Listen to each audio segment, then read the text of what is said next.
You're listening to the Get Out and Drive podcast, fueled by AMD, with your hosts, John, Custom Car Nerd Meyer, and Jason, Old Car Guy Carr.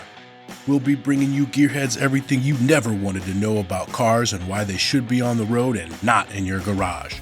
Are you ready to get out and drive? As always, this weekend we are at 2024 MCACN. We are hanging out with Riley.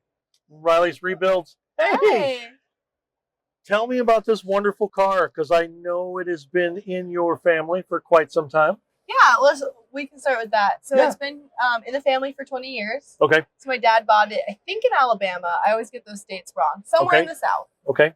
Didn't know what he was buying. Thought it was just a regular Nomad with a good price. He bought it, brought it home. Mom was really mad. Stayed in the family for a very long time. I was born.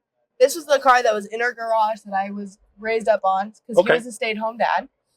And my crib was in the garage with him.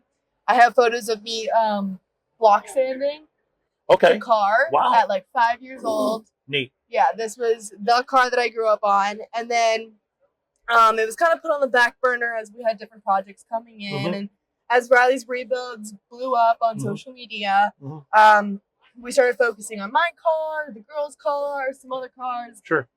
And then about 6 months ago, I was talking to SEMA and ARMO, and they were saying they needed a car.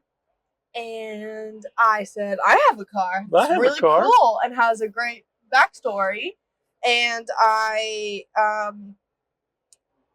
put the car in ARMO and didn't tell Dad at all until it was done. Wow. And it was a shell when I dedicated it to I SEMA. see. Wow. Yeah. And so there was a lot of financial responsibility and parts responsibility to assemble the car, right? Yeah, there definitely was. And what's nice is with Riley's Rebuilds and social media, we were able to get sponsors for the car, like Coker Tires sponsored us, and we have a bunch of other sponsors like Classic Industries. And so a lot of it was really good. And then with the business, a lot of it was write-off. So it worked out very well with the amount of timing. Wow. Yeah. And from when you said we're going to do it until you were finished? 3 months, 4 months. That's not bad. No, we worked on it every single day. So when I was home for summer, when we talked to ARMO about it, they said, you can't tell anybody about it. You can't show really anything about it. Right. And because they wanted the reveal. They wanted everything, right? Yeah. And I was going away to college in Connecticut. Okay. And so we had to do as much work as we could in the amount of 1 month, not showing the car as much as we could. Oh, yeah. Not knowing what we could or couldn't do because we didn't really have our regulations. Right. And so all the videos that you guys see on social media of me working on this car was done in summertime and buffeted. Right. Yeah, and you make sure you don't put them out. Yes. Yeah. And then the little ones and my dad for the rest of the 3 months worked on it completely. And I'm giving Dane as much credit as due because he's put so much hard work and energy into this car. He's done so much research into this car. When was the car painted? A long time ago, actually. Okay, because that was my question, because I've been a body man for 35 plus years, and it had been painted and just not reassembled and things like that. Yeah. Okay. So, because I've done a lot of Tri-5 cars. I've done a lot of interior and Tri-5 cars. We even talked briefly on social media about how hard the back rear quarter panel skins are to put on to get them lines to go nice. Yeah, I've done a lot of them. I've done a lot of them. Yeah. Yeah. The body was painted, I think, when I was 10 to 13. There was some paint problem with the guy, and we couldn't get the car back, and then it wasn't getting painted. Oh no, paint jail. Yeah, paint jail for 3 years, I think. Yeah. But yeah, it's been painted. When it was committed to SEMA, interior was out. There was nothing in the bay.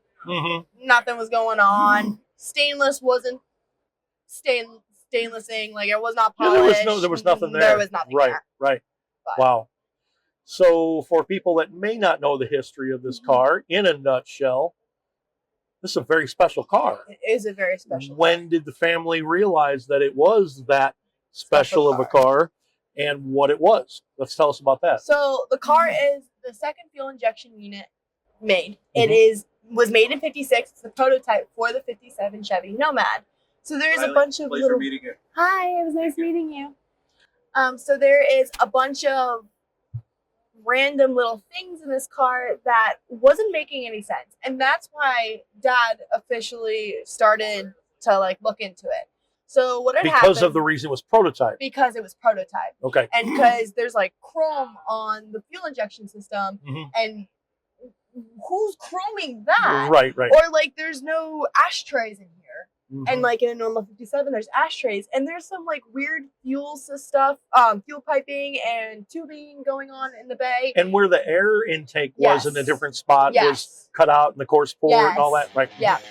And so the Get Out and Drive podcast is always looking to support the next generation in the auto industry and hobby through our What Drives Youth initiative. Our friends at AMD know that younger enthusiasts are out there building vintage cars and trucks while incorporating modern comforts.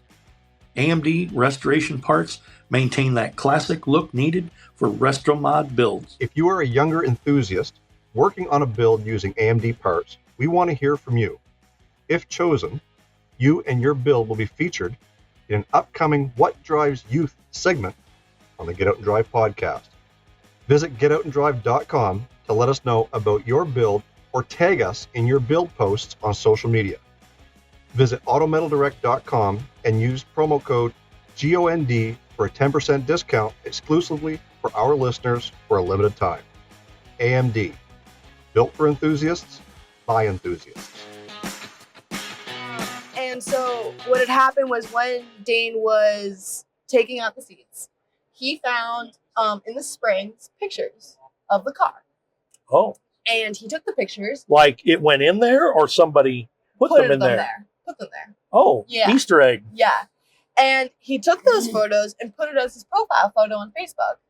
And he was just messaging around. He'd always been in these Facebook groups. And someone messaged him one day and said, "Your car is in my book." Really? Yeah. Which he was like, "What?"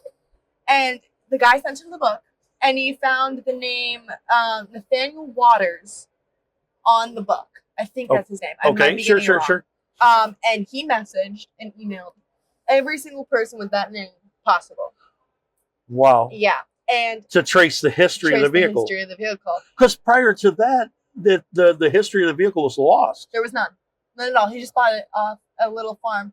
Tripped over it. Yep. Okay. And a month later, he gets a call from the guy's daughter. And she said, "Unfortunately, my father passed away 6 months ago, but that's my dad's car." Oh. And she told him all these stories. And still to this point, she didn't really know the history. But she would say like things like, "Oh, yeah, my dad would go to the dealership for a year because he couldn't get his car." And my dad was like, "What do you mean? That doesn't make sense. Get his car? He had bought his car." And also, when my dad was putting out some of the serial numbers, all the enthusiasts were like, "That's not real." Does this have a VIN tag? Yes, it does. Okay. Because I know it's so early. It has like a correct VIN tag for 57.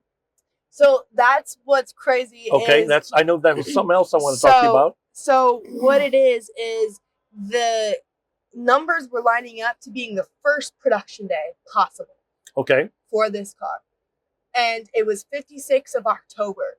You couldn't get a fuel injection system till mid-57. Right. So everybody was like, that's wrong. That's wrong. Everybody that makes the rules says that's wrong. All the enthusiasts. And we didn't also have the chrome unit at this point. Okay. We had what's in the back was the unit that originally came with the car. Because the story behind that is when it was still at the dealership, whenever these cars were brought in to be fixed and worked on in the bay, they said, "Oh, just take that unit out and put that one in because these are too faulty. They're prototypes." Right. And the mechanical fuel injection in itself is a pain to tune and get running and all that stuff to begin with. And not many people knew about it. Sure. Because it's the second unit. It was taken from a Corvette. Okay. And put in here. Because what Corvette wanted to do was make a family car that could go 300 horsepower. Right. And so they said, yeah, just take it off, put on that new system, and you'll be good to go. Wow. And so a lot of things were just not adding up. And so Dane went to the GM archives Mm-hmm. and he started doing some crazy research into this. All right. And I'm sure if you talk to him, he can go so geek out on you about it. Sure. But he found work orders for 4 cars. 2 Black Widows. Okay. The Nomad. Yep. And a Corvette. Wow. All with the same system, all to go into the New York Auto Show. Okay. And his car was in the book of the New York Auto Show.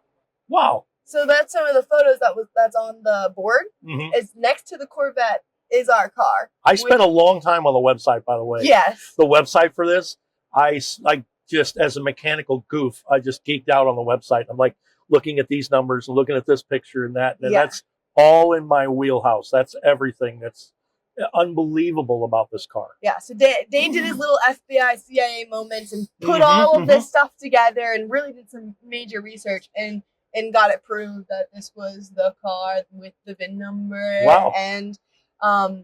And like all of the numbers it needed to be and like the prototype stuff and everything started piecing together. And about, I think 3 years ago, we got a call from a buddy who says, Dane, you need to check this out on Facebook Marketplace. Okay. Our Chrome system was being sold at an estate sale because one of the GM executives had taken it home and put it on his like showcase, and he passed away. But it's the one that belongs to this vehicle. Is that the Duntoff signed or numbered or whatever? So there's 1001, 1002. That's 1002. Okay. The Corvette has 1001. Okay. And there was only 4 made. Okay. And the other 2 are with their other cars. Right. Okay. Wow. And the Corvette has it's chrome in a case. It's mated back up to it. Yep. So we went. Even if they got like thrown around, it doesn't matter because they're the same things. It goes to all 4 cars. These 4 cars go together. Right. But again, you just had someone say you have this car, and they tripped over that, and the planets aligned. It just perfectly. You couldn't even ask to create that, and no one knew what anything anybody had. Wow. No one knew what that system was because that system is $50K. Right. A lot of people go, "Oh, it's like 15." That's a lot. More. That's a lot. Right. Yeah. Yeah. It's absolutely unbelievable the amount of things that had to happen to line up to make this happen. Yeah. And it's absolutely amazing. But yeah, that's just amazing. Thank you. Of everything that had to happen. The universe wanted it to happen. It is fabulous. And I'm glad you were able to be a part of this and grow up with the car. Yes. And that has a lot to do with what we push, what drives youth, YOUTH. Yep. And we want to figure out how to get the next generation of enthusiasts in this industry. And this is very helpful. Yeah. And you know what's really cool is I just got back from a panel. They had a panel over there of like 16 kids of like 16 and under that have cars here. Right. Which is really cool. Yeah. That's really awesome. So people are, I definitely am seeing youth grabbing. I actually heard these numbers that 60% of classic cars are owned by 45 and younger. I like those numbers. Those are good numbers. Those are really good numbers. Those are good numbers. And I see that I have to adapt and adjust my numbers to get newer because I still think that cars from the 80s are just generic used cars. And they're in here in Malay's era classic cars. Yeah. Yes. So absolutely amazing. Thank you very much for chatting with us for a little bit. Here's your reminder to support the companies that support your right to get out and drive. Auto Metal Direct is a premier manufacturer of high-quality restoration parts for classic American cars and trucks.